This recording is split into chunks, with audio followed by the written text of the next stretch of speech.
Orduan, bai. Bueno, arratsaldeon, mila esker etortzeagatik. Bueno, jarraipen emango diogu konferentzi ziklo honi, ondarearen Europako jardunaldiekin lotura daukaten jardunaldi hauekin.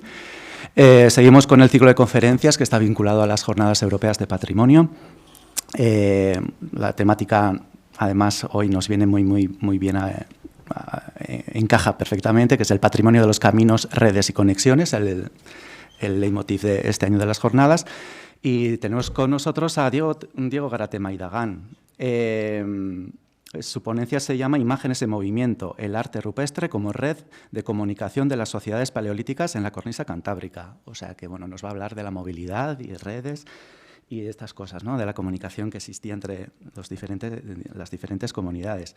Diego Garate Maidagán, te tengo que presentar. Labar artean aditua eta aritua da Diego. Jatorritara joaten baldin bagara, gradu ikasketak Deustuko Unibertsitatean burutu zituen, doktoratua Kantabriako Unibertsitatean 2006an, eta honen ostean Eusko Jaurlaritzako doktoretza osteko beka batekin Toulouseko Unibertsitatean Traces UMR laborategian sartu zen eta arkeologi proiektuak zuzentzen hasi zen Frantzian, 2006 eta 2007 bitartean. Entre 2009 y 2017 es contratado como técnico arqueólogo en el Arqueologia Museo de Vizcaya. Al mismo tiempo se intensifican las prospecciones y proyectos de arte paleolítico en la región cantábrica. Entre 2018 y 2022 obtiene el contrato de excelencia en la investigación Ramón y Cajal que desarrolla en el Instituto Internacional de Investigaciones Prehistóricas de Cantabria, de la Universidad de Cantabria, y desde 2023 es profesor contratado, doctor, en esa misma institución. Es director de más de una veintena de proyectos arqueológicos en cuevas decoradas de España y de Francia y miembro de equipos de investigación de otros como Chauvet y La Garma. Ha protagonizado el descubrimiento de una docena de cuevas inéditas en el Cantábrico Oriental, completando así el llamado vacío vasco que existía en este ámbito. Las cuevas como Ascondo, Lumencha, Churra, Izbitarte, Irulaubost, favoreciendo un notable enriquecimiento patrimonial y del registro arqueológico, desde luego. Amabiba liburu monografikoren egilea da, 100 artikulutik gora izango ditu, zientifikoak eta divulgazio mailakoak, eta erakusketako komisarioa eta kongreso antolatzailea ere bai. Ikusten duzuen bezala, bere kurrikuluma luzea da, oso mamitsua da, eta, bueno, gaurko ponentzia honetan ziur nago gauza interesgarriak esango dizkigula, ez? He dicho antes, ¿no? Que nos hablará de esa movilidad, esa comunicación, esas redes. El arte paleolítico se considera una herramienta de comunicación visual desarrollada por las sociedades de cazadores y recolectores en distintos puntos del planeta. El estudio de las imágenes representadas permite establecer las rutas de contactos a corta, media y larga distancia, que evidencian unos contactos fluidos y perfectamente estructurados entre las distintas regiones, tal y como se expresará en la conferencia. Nik ez daukat besterik esateko, aurrera eta mila esker Diego, gurekin egoteagatik gaur. Vale. Eskerrik asko zuri etor, eta eskerrik asko hemen dagoen jende guztiari. Itzaldia erderaz izango da, baina gero galderak egiterakoan eskertuko nuke ere euskeraz galderak egitea. Muchas gracias, Héctor, por esa presentación excesivamente extensa. Y obviamente gracias a la organización de la Diputación de Vizcaya de este nuevo ciclo de jornadas europeas del patrimonio, con esta temática tan interesante del patrimonio, de los caminos, las redes y los contactos. Decía que la conferencia será en castellano, pero después, en el turno de preguntas, pues se agradecería enriquecer nuestros oídos con euskera o con alguna otra lengua que yo sea capaz de dominar, porque si no será complicado. Bien, me propusieron participar en este ciclo de conferencias y la verdad, en lo que a mí respecta, pues es un auténtico placer porque la Diputación, como bien decía Héctor, pues he sido técnico arqueólogo en el Museo de Vizcaya y entonces pues bueno, me siento como en mi segunda casa. La temática, bueno, yo creo que queda reflejada en ese título, ¿no? Imágenes en movimiento, red de comunicación, claro, son conceptos que aplicados a sociedades de hace 30.000, 20.000 años, pues son difíciles de definir y también difíciles de estudiar, ¿no? En primer lugar, tenemos que situarnos temporalmente en la dimensión temporal, la escala en la que estamos trabajando, ¿no? Estamos hablando de 30 milenios, 30.000 años, ¿no? Yo creo que es un periodo en el que pueden pasar muchas cosas, ¿no? Y es un periodo en el que la resolución de nuestra reconstrucción histórica pues quizás no sea tan fina como nos gustaría, y me explico. Cuando intentamos reconstruir esas sociedades, pues en pocas ocasiones podemos adentrarnos en las microhistorias, en personas concretas, en individualidades, sino que más bien tenemos que hablar de una macrohistoria pues un poco impersonal, anónima, sin nombres propios, por razones obvias, no estamos hablando de prehistoria. Entonces, lo que podemos marcar generalmente es tendencias generales, ¿no? de esa historia. Claro, y esto pues nos limita en cuanto a la interpretación. Sí que es cierto que estamos hablando de unas sociedades que comparten unos modos de vida durante ese periodo tan extenso que podéis ver en ese... Bueno, los que estéis más cerca podéis ver, para los que estéis más lejos estamos en una escala temporal desde hace unos 35.000, nos podíamos ir a 40.000 años, hasta hace unos 10.000 años, muchísimo tiempo. Y durante todo ese tiempo, pues hay unas formas de vida más o menos estables, pero están pasando muchas cosas. Hay... digamos, unos reemplazos genéticos importantes, no estamos hablando genéticamente del mismo tipo de poblaciones durante todo ese periodo, estamos hablando de un periodo en el que hay extinciones de animales, el oso de las cavernas desaparece por completo en torno a hace unos 22.000 años, posiblemente por nuestra culpa. Los bisontes a finales de ese periodo desaparecen de nuestro entorno más cercano, de la cornisa cantábrica. El megaceros, el ciervo gigante, desaparece por completo también. Es un periodo en el que hay cambios climáticos. Hablamos de la edad del hielo, pero la edad del hielo comporta también pues, muchas variaciones climáticas, ¿no? Hace 20.000 años hay un máximo, lo que se llama un máximo glacial, un periodo de máximo frío, pero luego hay momentos más atemperados, ¿no? Hay oscilaciones. Y obviamente eso tiene repercusiones en la adaptación de los grupos humanos a esas nuevas situaciones. Y hay cambios tecnológicos, se crean nuevas herramientas, nuevas formas de caza, nuevas formas de explotar los territorios, y hay cambios también en lo que denominamos el arte, ¿no? de esos grupos humanos. Bien, quizás el denominador común que tengan todas esas sociedades, es decir, no podemos hablar de la sociedad paleolítica como una unidad de estudio, porque hay muchas sociedades paleolíticas, ¿no? en un periodo muy extenso, y también en un marco geográfico pues también muy amplio, ¿no? Sabemos que hay poblaciones que están habitando hasta en latitudes árticas, ¿no? Están totalmente adaptados a los diferentes paisajes que ofrece el planeta. Pero quizás el denominador común es que estamos hablando de sociedades, de personas que son cazadoras y que son también recolectoras. ¿Qué implica esto? Grupos humanos más bien reducidos, que podrían estar en torno a la treintena de personas, con una relativa movilidad. Es decir, son grupos que experimentan y que comparten eso que hemos comentado al inicio, esas rutas, esos caminos y esas conexiones, ¿no? Por lo tanto, digamos que son sociedades que encajan muy bien con la temática de estas jornadas europeas.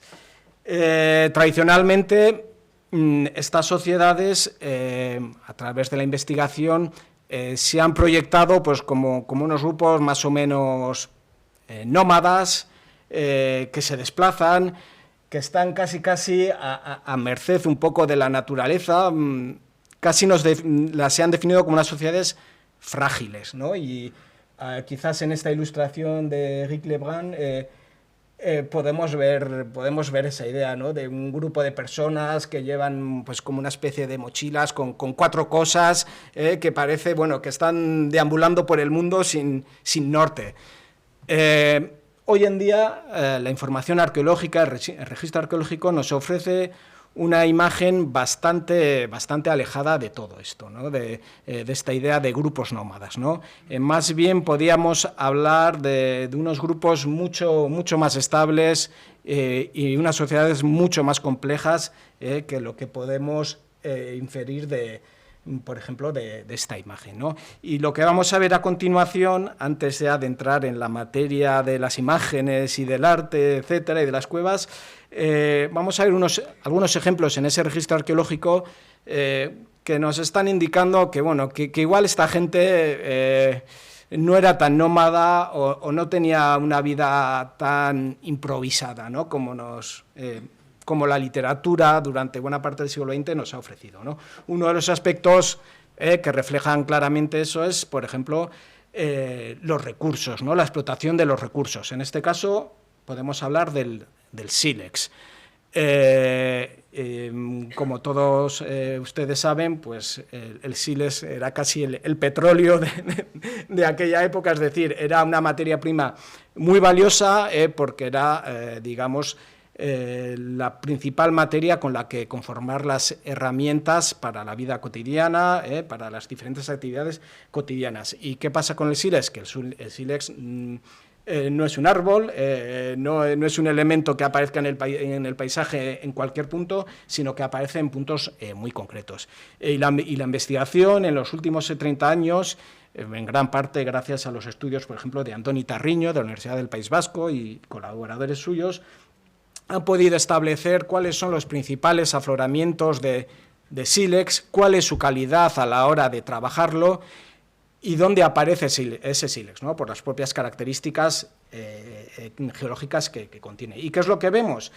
Que ese sílex se mueve, que sílex que tiene un origen, por ejemplo, en este mapa pueden ver aquí abajo el sílex de Treviño, y en los asteriscos yacimientos donde aparece. Bien, ven que hay muchos asteriscos verdes en las cercanías de esa área de Treviño, pero veis que tenemos asteriscos en las Landas, en Bras-en-Puy, o en las Caldas, en Oviedo, a unas distancias, pues Oviedo-Treviño pues andará entre los 400 kilómetros de distancia. Claro, ¿cómo se puede interpretar esto? Podemos pensar que si fueran sociedades nómadas, lo lógico es que llevaran esas herramientas con ellos y que llevaran las herramientas de mayor calidad allá donde fueran. Pero ¿qué es lo que nos dice el registro arqueológico? Que en las Caldas encontramos muy pocas piezas de Treviño y de muy alta calidad. ¿Cómo se interpreta estos datos? Pues como resultado del intercambio y del trueque entre sociedades, no como una sociedad que se desplaza a todos esos puntos, sino como objetos que se van moviendo de mano en mano, ¿no?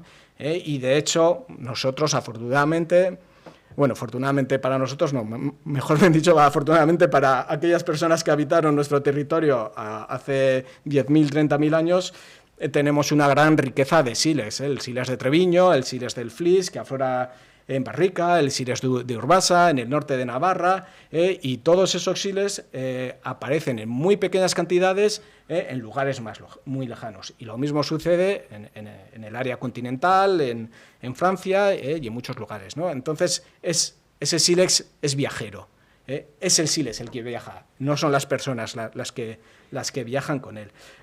Otro ejemplo bastante reciente, yo creo que en torno al año 2000 o así, es el de este tipo de conchas, de caracoles de mar, Homalopoma sanguineum, que es un caracol de mar endémico propio del mar Mediterráneo y que se localiza en algunos yacimientos arqueológicos bastante alejados de ese lugar. De hecho, las investigaciones que desarrolló Esteban Álvarez de la Universidad de Salamanca detectan colgantes de este caracolillo, colgantes, sabemos que son colgantes porque están perforados y tienen huellas de uso, en la cueva, por ejemplo, de Tito Bustillo, que se encuentra en Ribadesella, en Asturias.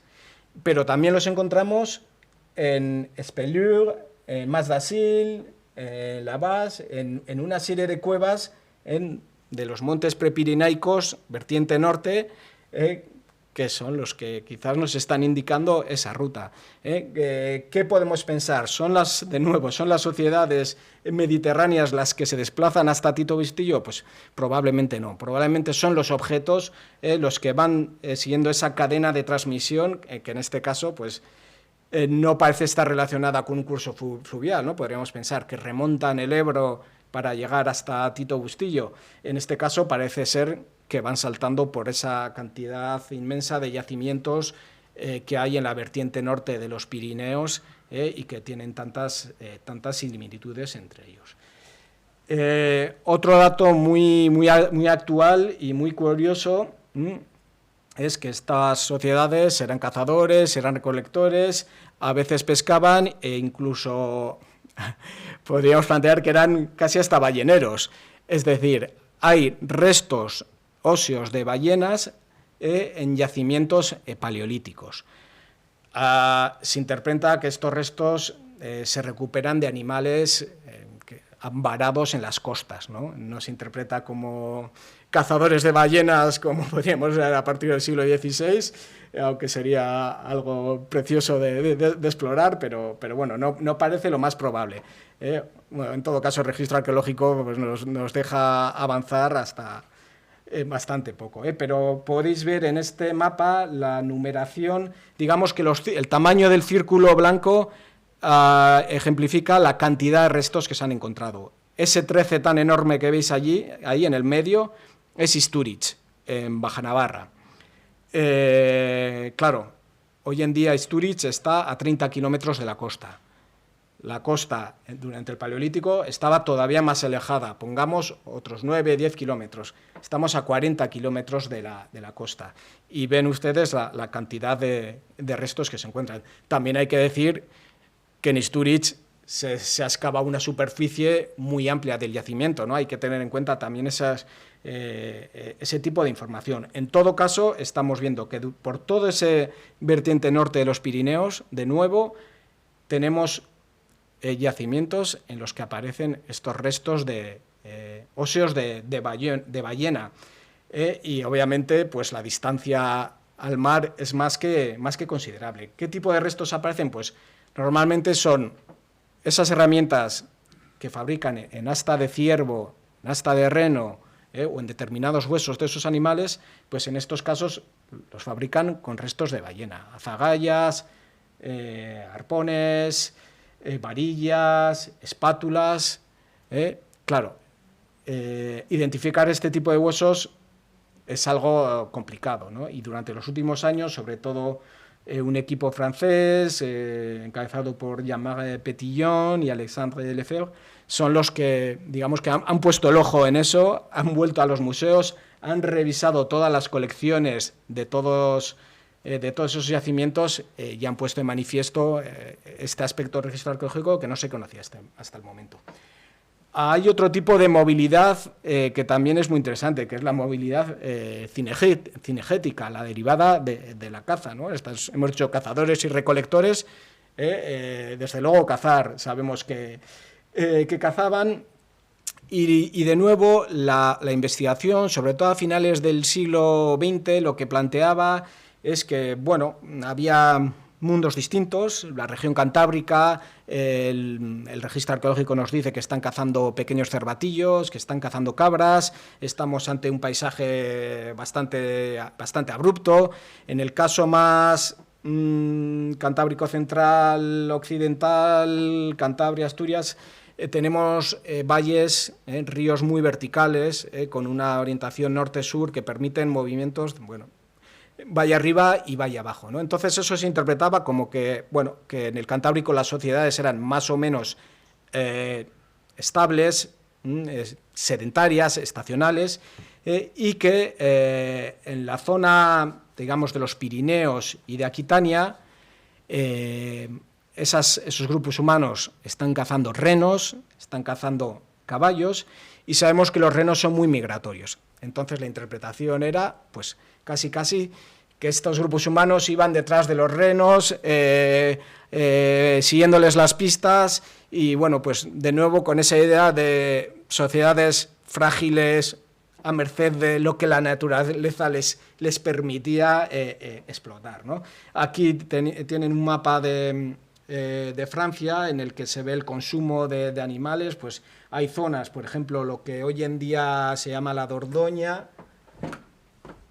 aquí, en la que hasta el 70% de la fauna consumida son renos, o sea, de lunes a sábado comen reno y el domingo comen caballo. Esa es la dieta cárnica, ¿no?, de estas sociedades. Claro, los estudios recientes, sobre todo de Lau Fontana, de la Universidad de Nanterre, de París, nos están ofreciendo una imagen bastante distinta de la que os acabo de comentar. Lo que están viendo a través del estudio de esos restos de renos es que hay más bien una estacionalidad e incluso un sedentarismo.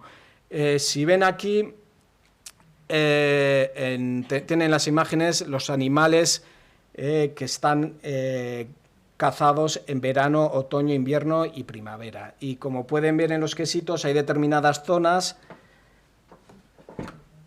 aquí, en las que aparece el consumo de animales en todas las estaciones. En la zona de Iparralde, Las Landas, lo ven en la imagen en la parte inferior izquierda, hay una complementariedad. Da la sensación de que en verano y en primavera están en la montaña, en la zona prepirenaica, y en invierno, cuando las nieves bajan, se van a la llanura de las Landas, ¿no?, hacia Bras-en-Puy, ¿no? Hay una complementariedad. Pero claro, esto lo que nos está diciendo es, incluso en algunos casos, que esos grupos en esa zona prácticamente no se están moviendo. Esta es la zona de la Dordoña, donde tenemos un consumo de esos animales durante todos los periodos del año.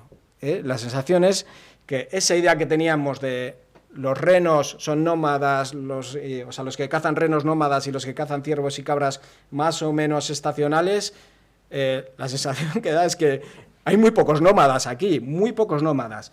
Y de hecho esto nos da que pensar respecto a quién sigue a quién. ¿Son los humanos los que están tras los pasos de los renos, o es el reno el que está tras nuestros pasos? Es decir, ¿cuándo se empieza a domesticar los renos? Es algo interesante, ¿no?, porque estamos viendo que esos grupos tienen una gran estacionalidad con un animal que se supone que es migratorio. A ver si ese animal ha dejado de migrar por intervención humana, ¿no? Esto, el registro arqueológico, por desgracia, pues no, hoy en día no nos permite afinar tanto, ¿no? Sí que etnográficamente se puede explorar, sobre todo en grupos de Asia Central, pero bueno, hoy en día se queda en hipótesis, pero desde luego más que sugerentes, ¿no? Hay otros aspectos, como los adornos personales, que también nos están hablando de territorios, de contactos. De hecho, esto es un artículo que se ha publicado la semana pasada, en la que diferencian varios grupos a inicios del Paleolítico Superior en función de esos ornamentos personales. Y además integran la información genética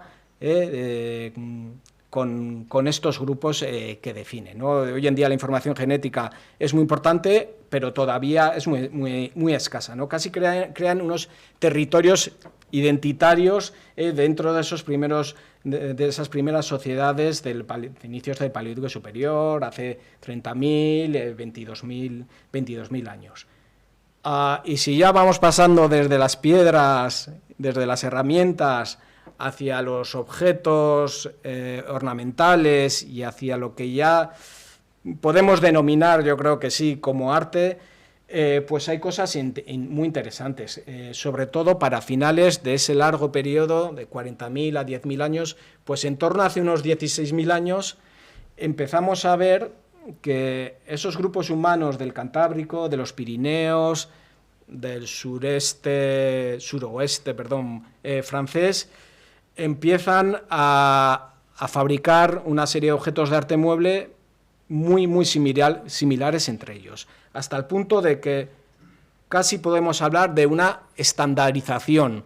Este es un ejemplo de la cueva de la Bastide. Estos son pequeños contornos recortados del hueso hioides, el hueso de la nez de caballos, que los pulen y los graban, y tienen un tamaño así, de 2 centímetros, 2-3 centímetros. Y como pueden ver en este ejemplo de la cueva de la Bastide, es que son prácticamente iguales, son miniaturas y del mismo tamaño y con los mismos detalles. Estamos hablando de una fabricación estandarizada de objetos de arte, ¿no? de una verdadera artesanía, ¿no? Y eso solo se puede comprender en una sociedad bien estructurada y que comparte unas maneras, unos conocimientes a la hora de fabricar este tipo de objetos comunes, extendidos y aceptados por todos sus miembros. Entonces, en materia, entramos ya en la materia de las imágenes, tenemos arte mueble y arte parietal a finales de ese periodo, en torno de 16.000 años hasta hace unos 12.000, que lo encontramos de manera indistinta en todas esas regiones, ¿no? En el arte mueble y también en las propias imágenes de los animales representadas en las cuevas. Bien, ¿cómo podemos interpretar esto teóricamente? ¿Cuál es la explicación que damos a todos esos contactos que venimos señalando?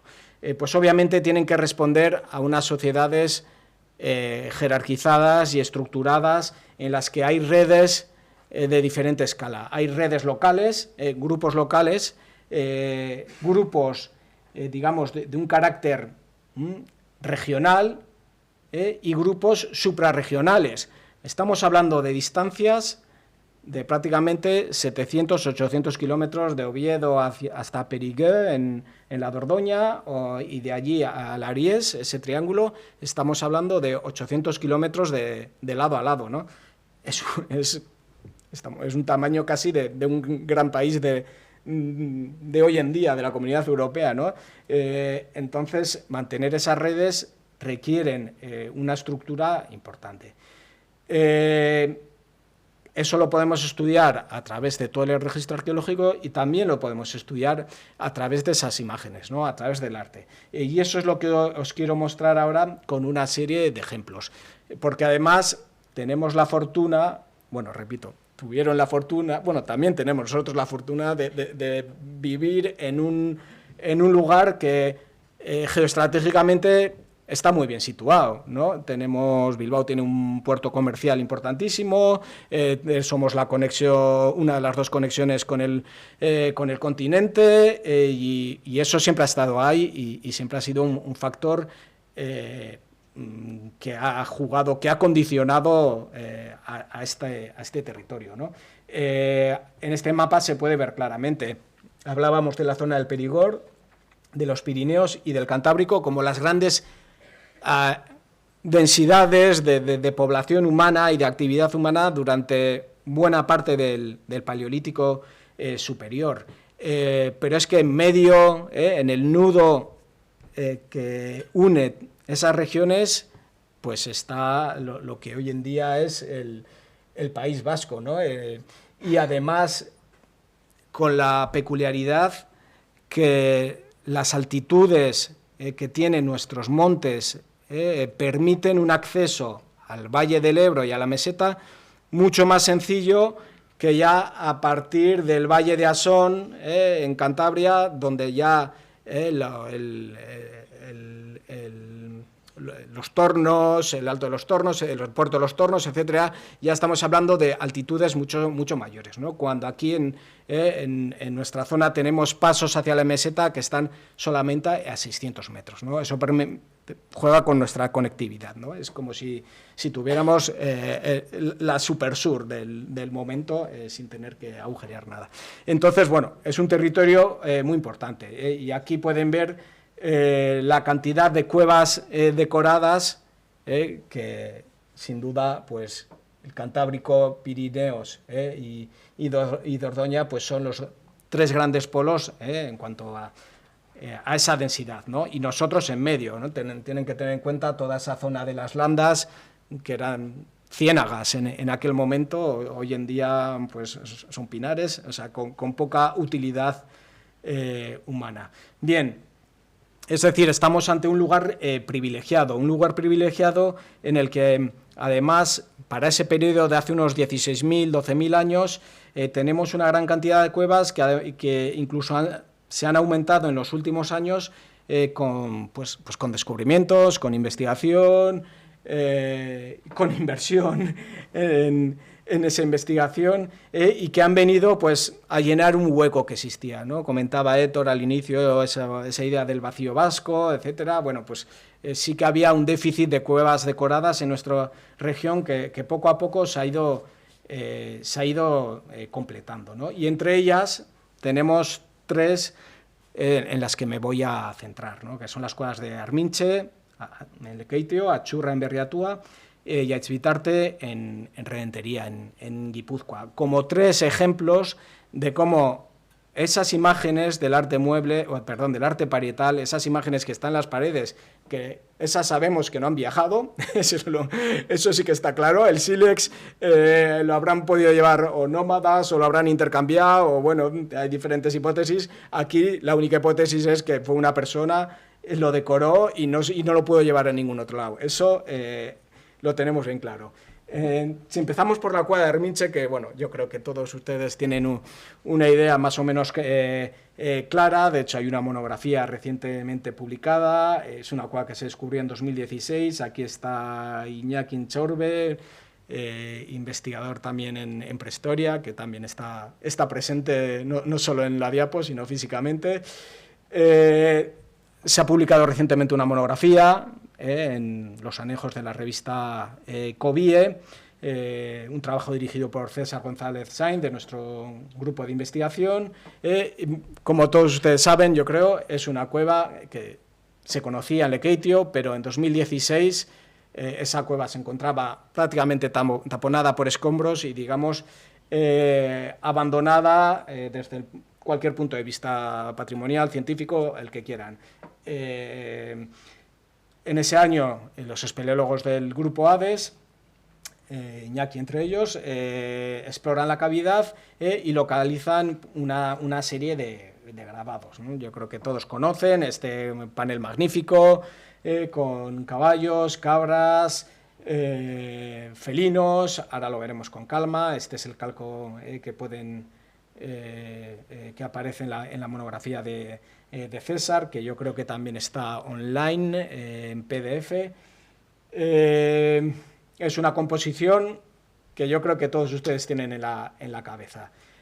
Aparte de ese gran panel, hay otros paneles secundarios en una cueva, en un ambiente un poco, podemos decir, caótico, en el sentido que es una cueva compleja, complicada, difícil, ¿no? No tiene una galería única, sino que es un entramado de galerías inclinadas en el que hay que ir descubriendo esos paneles decorados. Aquí tienen otro los paneles, un friso de caballos en varias direcciones, que recuerda mucho a los caballos de Caín, ¿no? En el caso de Caín, mayoritariamente pintados en negro o incluso pintados en negro y rellenados en rojo, y a veces grabados, en este caso únicamente grabados. Y zonas, como podéis ver aquí, que se ven claramente, que no ofrece un espacio amplio en el que observar ese arte, ¿no? Es un plano inclinado, le veis a Iñaki tirado en el suelo, de aquella manera como puede, y un poco más arriba ven una concavidad con un caballo grabado, ¿no?, en su interior. Bien, la peculiaridad de esta cueva de Arminche, que todos ustedes saben, está en estos signos, estas formas de P,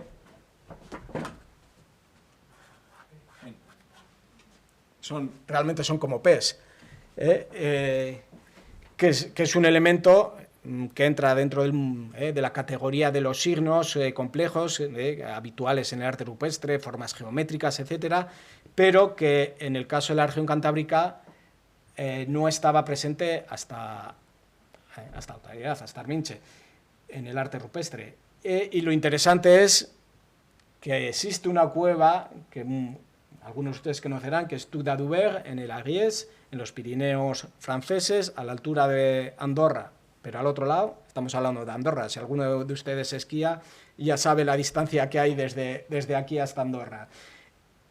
Con los mismos signos, idénticos. No solo eso, en el panel principal de Arminche tenemos ese felino grabado, que también conocen todos ustedes.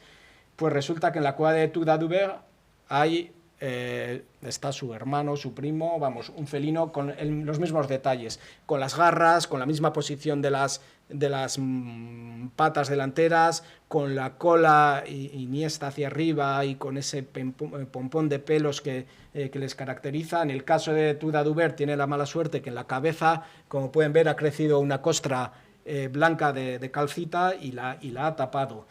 Pero no solo eso. Hay otros factores, factores, características que enlazan estas dos cavidades. Vale, gracias. Aquí tienen el plano de la cueva de Tuc d'Adoubert, tienen el... A ver si veo... esto, digamos, es el plano, la cueva vista desde arriba, y esto es el perfil, la cueva vista de lateral. Ven que es una cueva multipisos, con varios niveles y con una galería principal, en la que se accede a través de un río, tiene un yacimiento arqueológico en la zona de la entrada y que además tiene una gran cantidad de planos inclinados que llevan a galerías superiores, exactamente lo que hemos visto en el caso de Arminche. Bien,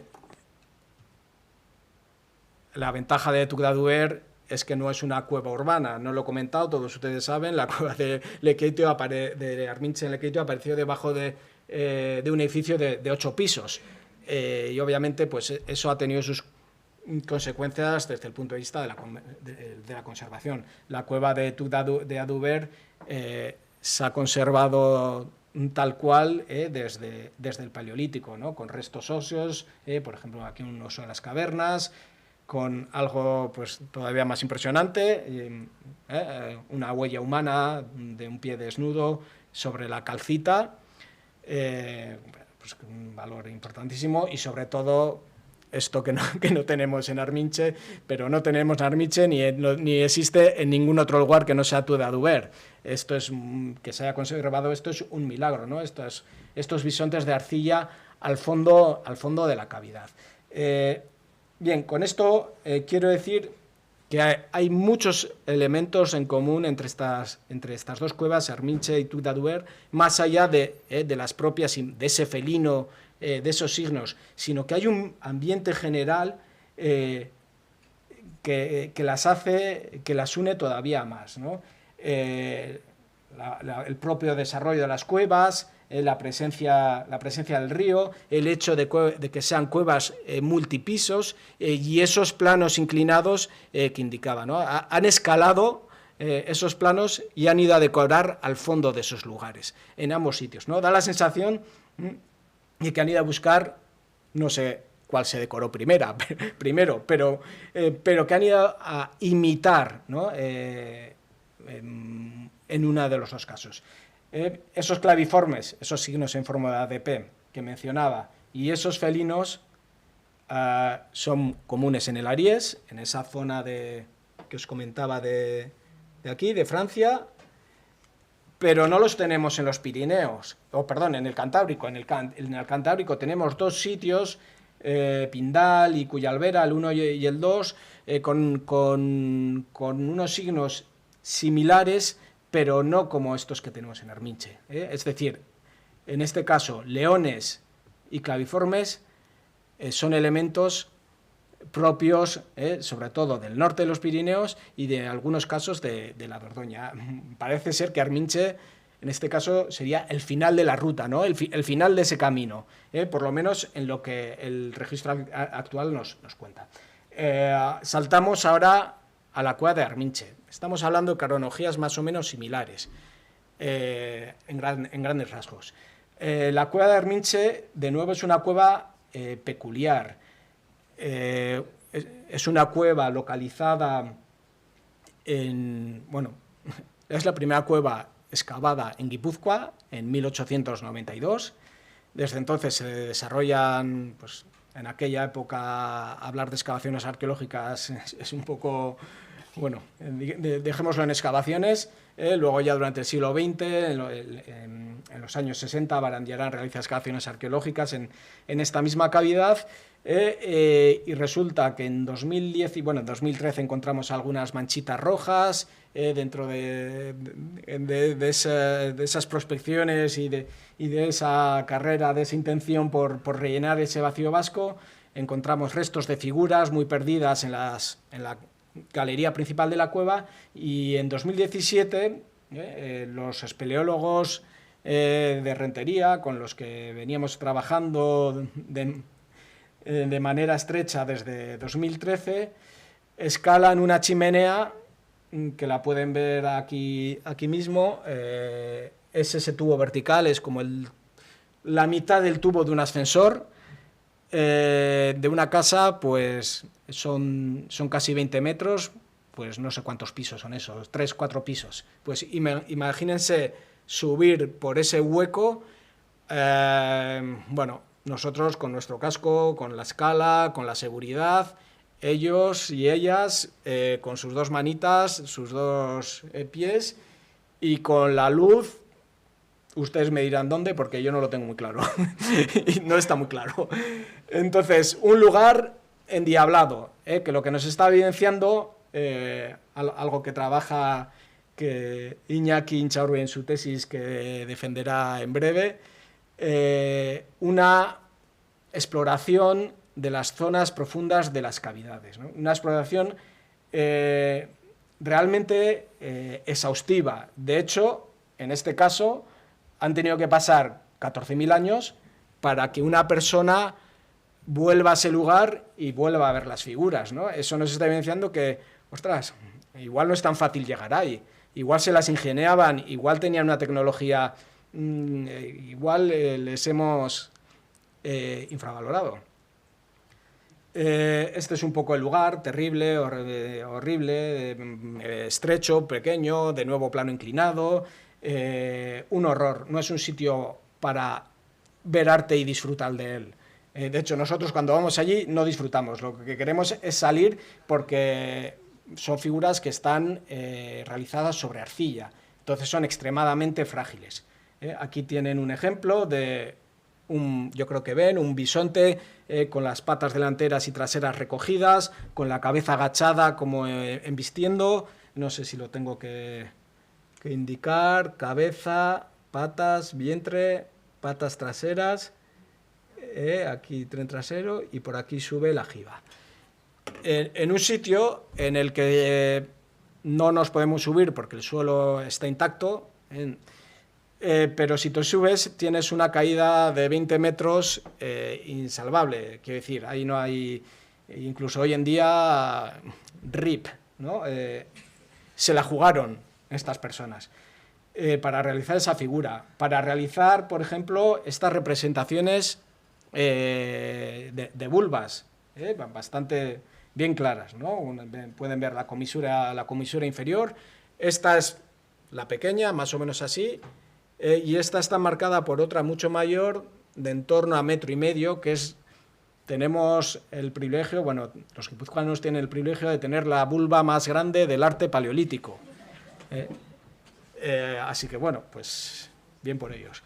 Es un espacio, como pueden ver en estas imágenes, muy pequeño, muy reducido, de nuevo un plano inclinado, ahí ven mi cabeza sufriendo, ahí está Olivia Rivero documentando, realizando fotogrametrías de los grabados, y por ahí asoma la cabeza de Vicente, técnico en geomática, realizando el escáner láser de la cueva, que está viniendo de otra gatera que hay todavía más arriba, en la que yo entro en enero, después de las Navidades no entro porque no entro.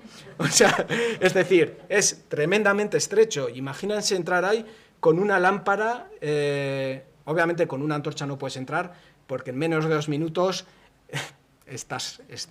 no queda oxígeno, mueres ahogado, y con una lámpara no sé muy bien cómo te las puedes ingeniar, pero lo hicieron, así que...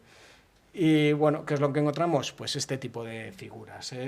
Han utilizado de manera magistral la arcilla que recubre naturalmente las paredes, es la roca caliza de la cueva, que está recubierta por una película de unos 3 centímetros de arcillas muy, muy, muy finas, ¿no? Las que ven que con un objeto de sílex han contorneado la figura del animal, pero además con los dedos han realizado pequeñas cúpulas en toda la parte trasera, creo que tengo alguna otra imagen donde se verá, han abrasionado las patas y han generado varios planos en la figura, dándole tridimensionalidad, el primer bajo relieve de nuestro patrimonio. El estado de conservación, fantástico. Se pueden ver todos los detalles, ¿no?, de cómo han realizado esas figuras. Aquí pueden ver esas cupulitas realizadas con los dedos. Desgraciadamente no se conserva la huella dactilar. Hubiera sido fantástico para salir del anonimato de esas personas, pero no se ha conservado. Aquí tienen una representación menos clara, es un reno, os pongo la chuleta para que la vean.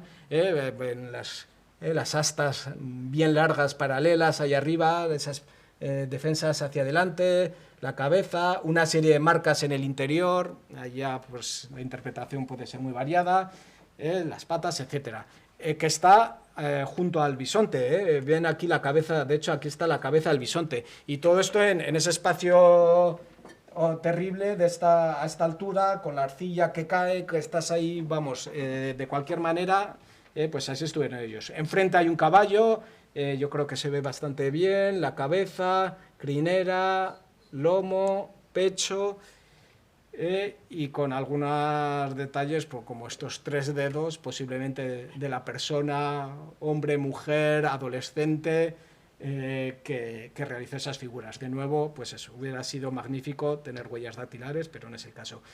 Y, como decía, para más INRI, con eso no era suficiente para ellos, y nos tuvieron que torturar subiendo por esa gatera que os comentaba.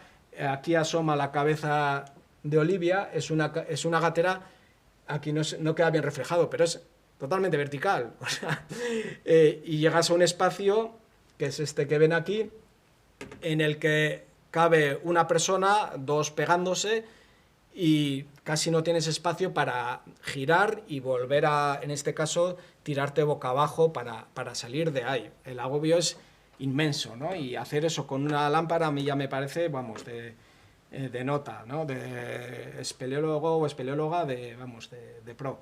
Y ahí tenemos pues este tipo de representaciones. Aquí la roca caliza flora, aquí no tenemos esa capa de arcilla, pero bueno, ya que han subido, pues han dicho, ya que estamos aquí, nos da igual, grabamos después de subir hasta este sitio, y pueden ver pues que son obras de nuevo magníficas, ¿no? El cuerno, el ojo, el morro, todo el pelaje, pata delantera, vientre, pata trasera, lomo, jiba, de ese bisonte. Aquí tiene la chuleta.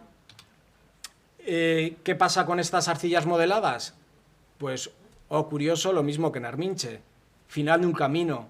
Este tipo de modelados en arcilla los conocemos bien en esa zona de Aguiés, que os comentaba anteriormente.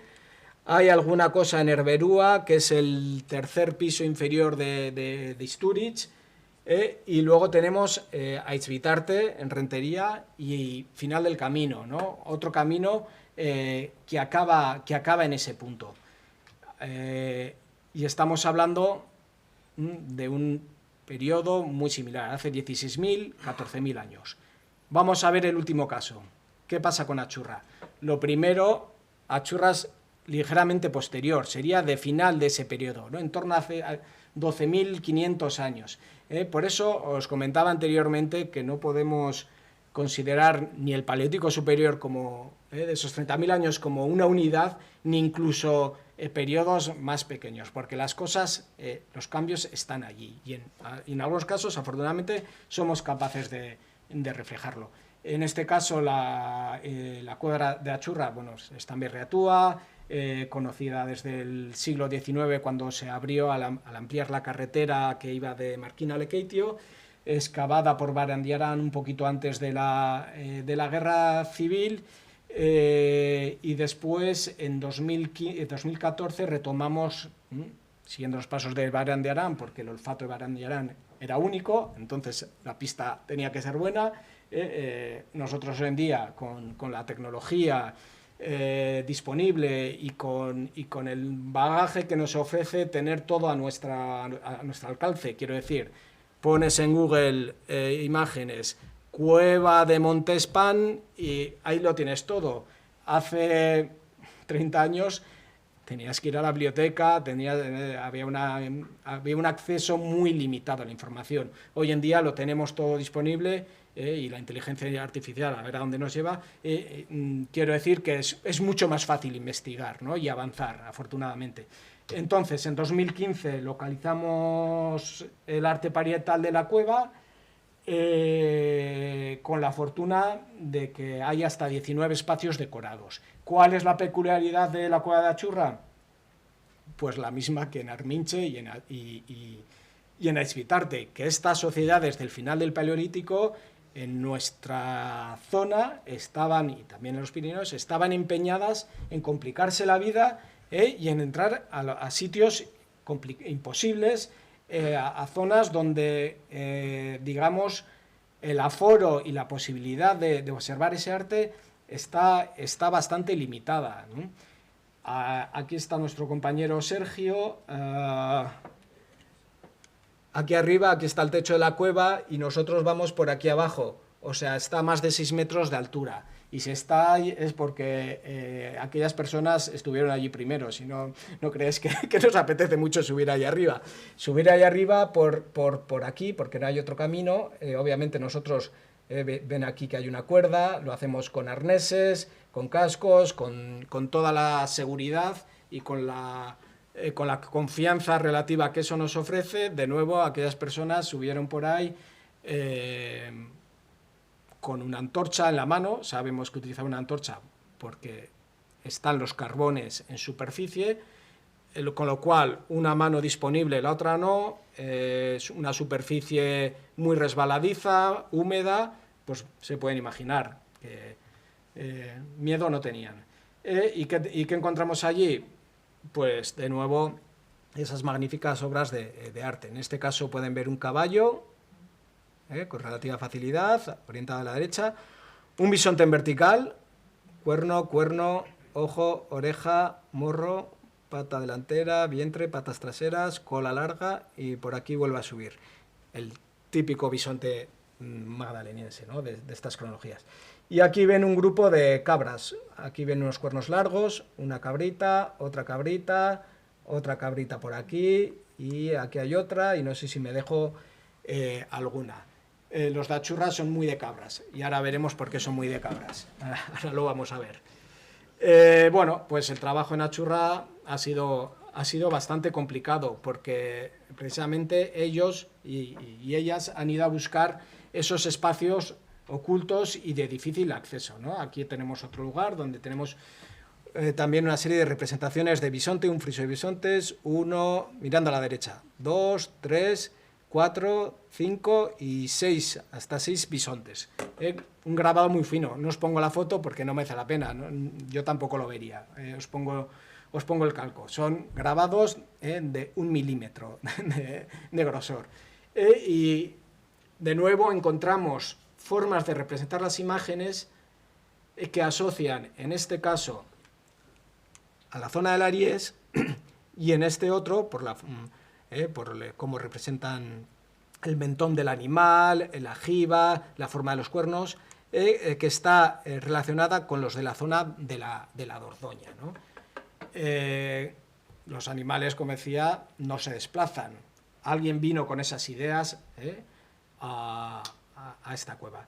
Y ya a unos 300 metros de la entrada, después de gateras, etcétera, se les ocurre subirse a una repisa de 4 metros para realizar pues, el panel principal de la cueva. Estos son 14 metros de grabados en el que hay casi pues, un medio centenar de animales, caballos, bisontes, este tiene 3 metros, aquí ahora vamos a ver un montón de cabras, ven como esto que se llama un pendant, ¿no? Estas formas verticales, esta especie de pliegues que caen desde el techo, digamos que están estructurando la morfología, el paisaje subterráneo que nos ofrece la cueva y con el que sin duda estas personas interactuaron, ¿no? Un par de ejemplos. Estos caballitos, este de aquí, muy proporcionado, muy detallado, con sus pelitos, todo como lo tienen que hacer ellos, porque los magdalenenses son muy detallistas, muy naturalistas, hasta el punto de que llegan a aburrir de hacer todo de la misma manera. Aquí tienen otro caballo y en esa zona de pendants que os decía tenemos una composición de cabras muy bonita. Tenemos una cabra central, luego la veremos en detalle, en visión frontal, ven un cuerno, otro cuerno, 2 orejas, 2 ojos, el cuello y luego ya el cuerpo de perfil, con una línea aquí que algunos interpretamos como un venable o un proyectil, pero esto es una interpretación. Todos son interpretaciones, pero bueno. Aquí ven que hay esta especie de pico del final de uno de esos pendants y hay un cuerno, otro cuerno, el cuello y de nuevo el cuerpo, en este caso de perfil, ¿no? 2 cabras que os están mirando a ustedes y luego un montón de cabras aquí, una docena de cabras que están orientadas de perfil hacia la izquierda. Un grupo de cabras que marcha y 2 que observan, que nos observan y que les observamos, ¿no? Aquí pueden ver la más bonita, la más representativa, aquí en detalle, que es que le han puesto hasta los ojitos. Yo creo que es la única que tiene los ojos así representados. Y además tenemos la ventaja de que en esta repisa de Achurra se han conservado una gran cantidad de restos relacionados con el proceso de creación artística, hasta el punto que tenemos las láminas de siles que utilizaron, y lo sabemos porque las hemos replicado experimentalmente los grabados en una cueva experimental con una misma composición geológica que Achurra, los hemos analizado y logramos el mismo resultado. Es decir, las piezas que están allá abajo son las que aquellas personas utilizaron, las dejaron y se fueron. Tenemos restos de carbón y esa superficie rojiza que ven ahí es el equivalente a que cuando se hace una barbacoa en la tierra y la arcilla se oxida. Es arcilla rojiza, derivada de un proceso de combustión, de una hoguera. Ahí hicieron una hoguera. Más restos de carbones, aquí tienen una lámina con el carbón pegadito. La ventaja de los carbones es que nos ha permitido conocer la cronología, 12.300, si no me equivoco, BP, en varios de esos carbones, y además nos permite conocer qué tipo de combustibles se utilizaron tanto para las antorchas como para esas concentraciones, como para esos hogares, ¿no? Qué tipo de árboles recolectaron y conformaron para sus antorchas, ¿no? Fundamentalmente en Ebro. Bueno, más imágenes, pasamos, que si no, no me voy a alargar en exceso. Bien, si volvemos a las imágenes, hay dos características muy interesantes en el caso de Achurra. Una es su parecido con la presencia de lo que llamamos ciervas escuálidas. Ven aquí el caso, esto es la cueva de Quer du Massat, también en el Aguiés, donde hay un panel principal lleno de grabados, muy grande, muy caótico, como el que tenemos en Achurra, y en el que destacan en el centro estas ciervas aquí bastante escuálidas, ¿no? Que las hay también en la cueva de Sovilla, en Corrales de Buelna, en Cantabria.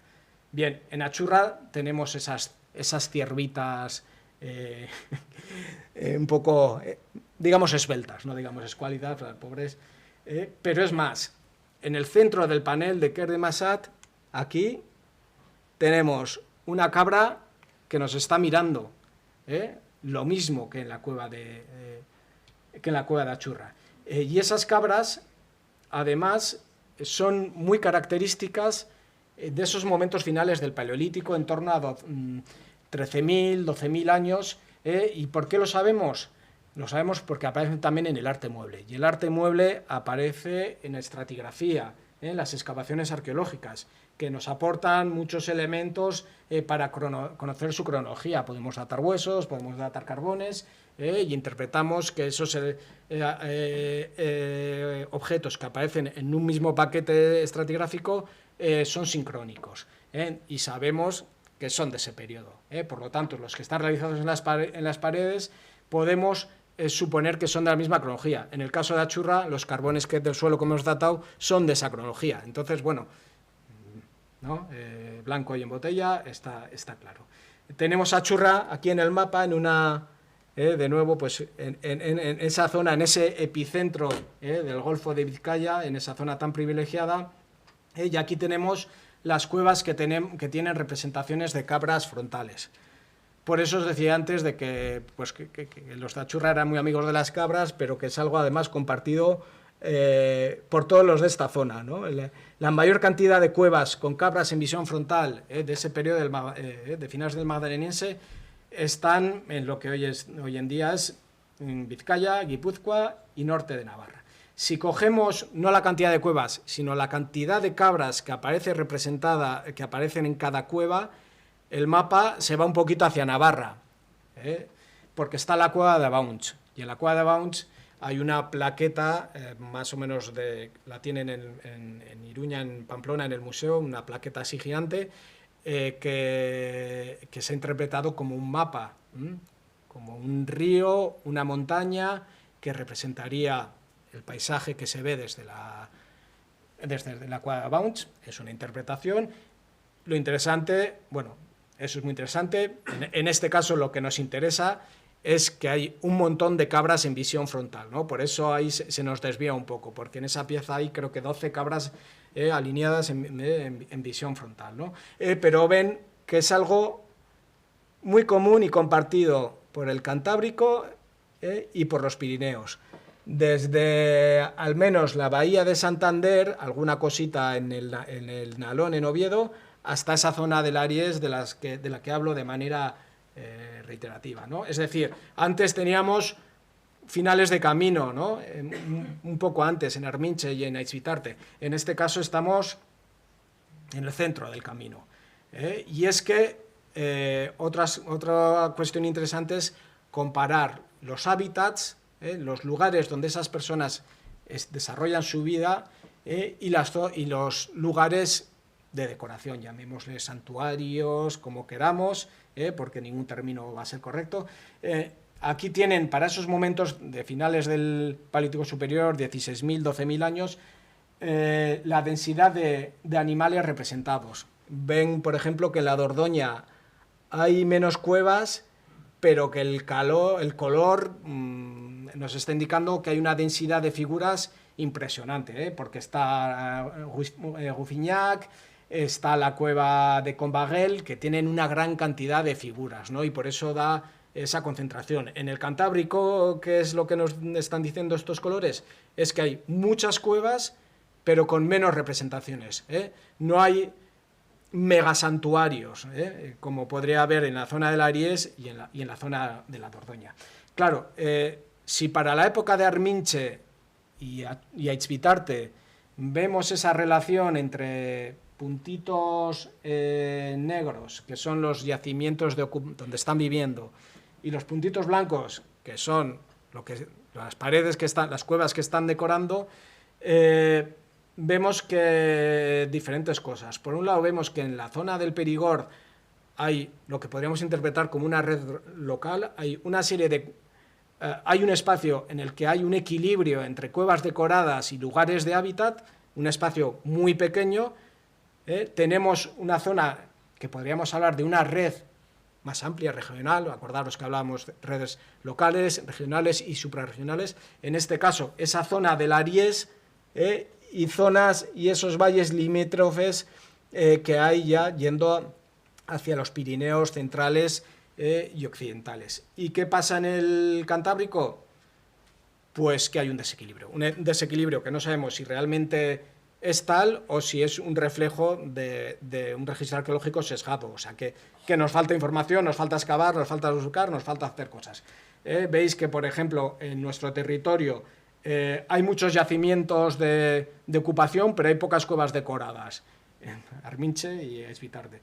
Lo mismo pasa en la zona de Oviedo, y en Cantabria lo contrario, nos faltan los yacimientos, o sea, da la sensación que pintan más que otra cosa, ¿no? Esto es raro. Ya a finales de ese periodo, digamos, la época de Achurra, las tornas cambian totalmente. Tenemos una red regional en el Cantábrico, tenemos un equilibrio bastante considerable entre cuevas decoradas y hábitats, una red regional, es decir, una red más amplia en la zona de la Dordoña, de Perigord, que os comentaba anteriormente, y ese desequilibrio que antes veíamos para el Cantábrico pasa a la zona de los Pirineos, ¿no? Entonces, esto nos está hablando de movimientos, de redes que se desplazan, de áreas de influencia que se desplazan de una zona a otra. Entonces, bueno, para lo lejos que está el Paleolítico, para la poca información que tenemos, pues yo creo que algo de chispa, algo ya le sacamos, ¿no? En definitiva, para concluir. En nuestro territorio, pues, por su posición geográfica, tiene un papel vertebrador que hemos visto durante toda la conferencia, ¿no? Estamos en el centro del meollo para estudiar ese tránsito de gentes, de objetos, de ideas, innovaciones tecnológicas, de imágenes, pensamientos, creencias, y además, afortunadamente, los nuevos descubrimientos nos permiten llenar esa información, y Achurra, Aizpitarte y Arminche son ejemplos clarísimos de esto. Al mismo tiempo, es curioso que el arte rupestre, como decía, es un bien patrimonial que no se puede desplazar, que no se puede llevar de un lugar a otro, y no solo eso, sino que además está en el subsuelo, ni siquiera es un hito en el paisaje, ¿no? No hay nada que en algunos casos, incluso las entradas de las cuevas son pequeñas, ¿no? No hay nada que nos diga es ahí a donde hay que ir, ¿no? Y aún así es muy sintomático esas similitudes que hemos visto para estas cuevas, ¿no? En el caso de Arminche, lo que hemos hablado de esos planos inclinados, muy similares a Tuc d'Aduber, algo que también en menor escala sucede en Aizpitarte, esos vínculos de Achurra con la cueva de Quer de Massat, o sea, que da la sensación o que se conocían las cuevas o que les habían contado cómo lo hacía. Vamos, hay un campo de exploración pues enorme, ¿no? Y obviamente todo esto solo se puede comprender no desde unos grupos nómadas a merced de la naturaleza, pobres e infelices, sino a través de unas sociedades muy estructuradas, posiblemente jerarquizadas, alguien pone orden ahí, y con unas conexiones muy estables entre todas ellas, ¿no? Con lugares de agregación, de contacto, donde están intercambiando, donde se reúnen para compartir todo eso que hemos comentado. Y hasta aquí os quería comentar.